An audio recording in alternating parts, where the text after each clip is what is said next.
Okay, so we've talked about it by properties. Let's talk about it by MATLAB. MATLAB is both easy and hard for convolution. The good news is that it uses the convolution command, CONV. But the bad news is that it does not keep track of indexing. You'll notice that whenever you plotted anything with MATLAB, you always had to give it an index vector. It wasn't part of it. So I'm going to show you how to do this with an example. Let's say that you have x, which is equal to this sequence, 1, 2, 2, and 1, where the index vector is here. And let's say we've got an impulse response that's pretty simple. That's just this.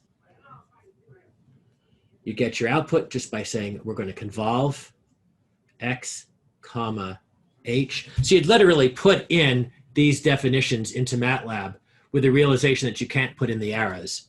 So now you don't know how y is indexed, but you know you've got the right answer for the magnitudes. And those are 1, 4, 6, 5, 5, and 2. This is what MATLAB will spit out. In order to do the indexing, so everything over here was dealing with the magnitudes, but to do the indexing, you'll say nx is equal to 0 to 3, right? 0, so that our first sequence begins at 0. If our first sequence instead began, if our arrow was instead at 2, then our index would have had to have been at -1 to 2, so that they line up correctly. I'm using n to represent index. So our index for our h variable is going to be 0 to 1, so that it lines up n equals 0, n equals 1. And then your ny for this is going to be 0 to 4, and you have to create that yourself. It doesn't create it. It won't always begin at 0, and it won't always end at 4. So how do you create your ny vector? And it's based upon two rules. Rule 1, if the lengths of your input are n sub x, capital N sub x, and the length of your impulse response is n sub h, you know, in other words, as an example, your nx might go from 0 to capital N sub x minus 1. Or maybe for different nx, it goes from 1 to capital N sub x minus 2. I'm sorry, it'll go from 0 to just plain old nx. Either way, there'll be capital N sub x parts in it. If this is true, then the length of your y vector is going to be equal to your input plus the length of your impulse minus 1. And the second rule is that if x and h, your input and your impulse response, begin at n x sub 1 and n sub h of 1 respectively, then your y will begin, and by begins, I don't mean, it actually begins off at negative infinity, it's just zeros. I mean your first non-zero entry. Then your first non-zero entry of your y will just be the sum of those two. So let me give another example. So here's our first example, and here's our second example. Same as our first example, but now this is our 0 index. So in other words, our nx now would be -1 to, let's say, -1, 0, 1, 2. And our h, we'll make our h different too. We'll make our h left-sided. So it's going to end at this 0 point. So our nh would be equal to, I'll just spell those two out. There's only two parts.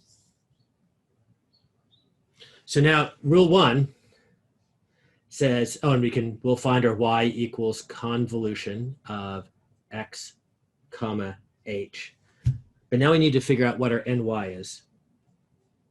Now we know our capital Ny, our length of our ny, is always going to be equal to the length of our input plus the length of our impulse response minus 1. That's rule 1. So it's going to be 4 plus 2 minus 1. So it'll be 5 length long. By the way, it is 5 length long, right? 1, 2, 3, 4, 5. Same as before for the magnitudes. But now we want to calculate where it begins, and where it starts, n sub y1 is going to be equal to n sub x1 plus little n sub h1. And x here begins at -1. The first non-zero value of x is off here at -1, so that the arrow is underneath n equals 2. So we're going to have to add -1 also for h, and that gives us -2. So therefore, our ny will have to begin at -2. And then you can just count up how far up does it go to have 5. -2, -1, 0, 1, 2. And so that's our ny. And now combined with both of these, we could stem our ny, comma, y, and get the correct output.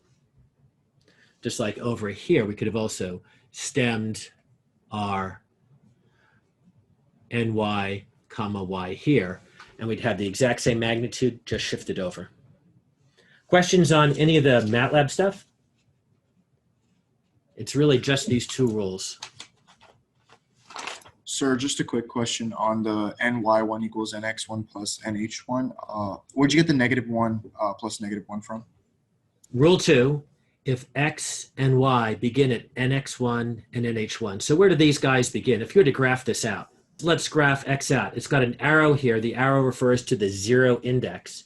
So if we were to graph x out, it would look like this. We have a 2 at index 2, and we have a 1 at index 1, and then we have a 2, and we have a 1. So this is our x of n. And the question is, where does x begin? And we'll call that nx1. So it begins -1, 0, 1, 2. It begins at this value. Another way to see it is that if this corresponds to our 0 index value, this has to correspond to our -1 index value. So it begins at n equals -1, and although we didn't ask it, it ends at little n equals +2. Does this answer your question? Yes, sir. Thank you. Good. I was going to ask, sir, you do both those rules, 1 to find the length and 2 to find the starting point? That's right. In order to create your index vector that you need to have in order to graph it, you need to have two numbers. You need to know where it starts. That comes from rule 2. And then you need to know where it ends. And that comes from both rule 1 and rule 2. Maybe it's helpful to say this will always be our ny1, where we calculate ny1 using this thing. It would always end at wherever we began, plus its overall length. So that would be capital Ny. And then there's a fence post issue that you've got to adjust it by, right? So that would be -1.